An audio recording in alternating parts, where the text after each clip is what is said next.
Word knowledge, word knowledge. We love to hate it. What's going on, everybody? I'm Anderson, your ASVAB coach, and we're going to do a quick little problem on word knowledge. Check the description of this video, also for my phone number to reach out to me if you need any ASVAB help. I got you. So with that said, let's go and get to it here. We got this. So the problem reads, vague most nearly means what? So vague most nearly means what? So there are strategies that we can use to give ourselves the best chance of success. So the first step is really, do I know the word? Do I know it?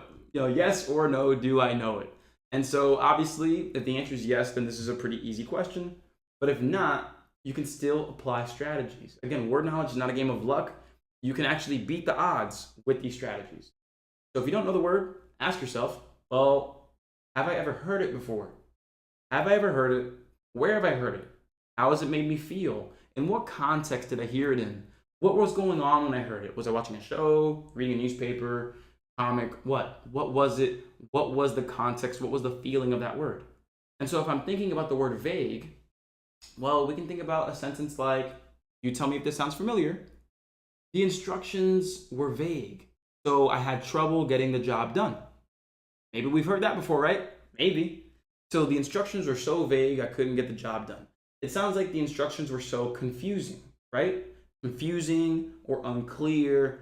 And so, okay, let's run with that. Confusing or unclear, let's run with that. Let's see if any of these words kind of match that in any way. And before we continue this video, my ASVAB party people, I think we already expressed it, we already showed it. It's so important to practice these strategies the right way. And we make that super easy in our ASVAB All Access program because in it, you get our word knowledge bootcamp. So with every single problem that you practice in that bootcamp, you're going to be shown the definition of the word and it's going to be used in a sentence. That way you can truly understand every single word that you're going through, as opposed to just having to just say, okay, I'm right, I'm wrong, and move on without truly growing. We want you to grow from every single problem so you can lower that test anxiety and truly feel confident about test day coming up. And so go ahead, click the link in the description of this video to see how the full program works and how we also cover paragraph comprehension, math, and everything else with lessons, with guided practice, with worksheets and speed drills and everything you need to ace the ASVAB at the end of the day. I'll let you check that out when you get a chance, but let's get back to the video and let's keep crushing word knowledge. All right, so yielding. What does yielding mean? Well, yielding means basically bowing to allow, basically to allow priority to something else. When you are yielding, you are basically saying, I'll stop, you go. Not like a yield traffic sign, yield to pedestrians. So you need to stop and let pedestrians cross. You need to yield to them. So does that sound confusing or vague or unclear? Not exactly, right? Not exactly. Giving priority to something else does not mean it's unclear. So I wouldn't exactly go with yielding. Doesn't make sense to me. Next, and notice how I'm using a process of elimination now. Another strategy. Give yourself a good shot. Next up, indistinct. Well, there's a prefix here. The prefix is in. Indistinct.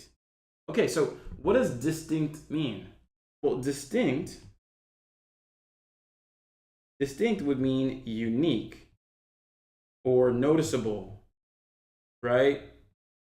Those are two nice, clear words for distinct. Distinct means like very noticeable, it's unique, it's known, it's there, like it stands out, right? So I can write that there, stands out. All right, and so basically let's go ahead and move that like that. And so cool. Now, what does the prefix in mean? Well, the prefix in means not. So not distinct, not unique, not noticeable. It doesn't stand out. Let's think about vague. Not clear, right? Not clear, not known. I think that might be it.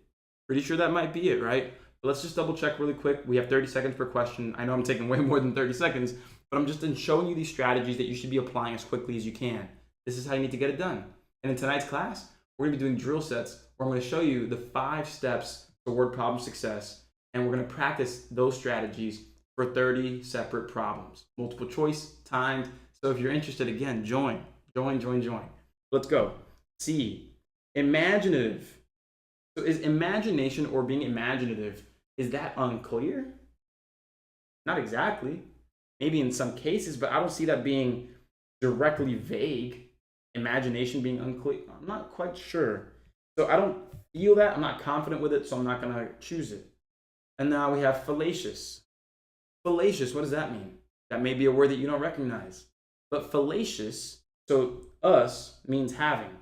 So fallacious would mean, so fallacy is the root word there. Fallacious and fallacy. Fallacy is the root word here. And so being fallacious means being wrong. Being wrong. And so think about it. Is being wrong the same thing as not being clear or not being noticeable or being muddled? No, not really. I mean, you can be clearly wrong, right? You can be clearly wrong. And here is your regularly scheduled announcement, my party people. Remember, guys, I host a free class every single week and more classes beyond that. So make sure to check the group tutoring schedule so you know when the classes are, when you can expect to see me live so you can raise your score and get that job you want. So click there to see the schedule, and let's keep getting back to the YouTube video right over here. So with that said, I'm gonna go with indistinct, and that will be the correct answer here. Indistinct, not clear, not noticeable, doesn't stand out, vague. Being vague means you're not being clear. You're not making the idea stand out. And so there it is, B is absolutely the answer. And so again, if you wanna learn my word knowledge strategies, we'll link to the word knowledge strategy set in this video here. And also, again, the link to the program and my contact information, which my phone number is 567-698-8867. That is my phone number, my party people. Feel free to shoot me a text. I got your back. I can help anybody raise their scores. As long as you're willing to work hard, I got your back. And so with that said, my party people, I am Coach Anderson. I'll see you guys soon. Let's ace the ASVAB. And so we both know this video just helped you with your test anxiety by just a little bit.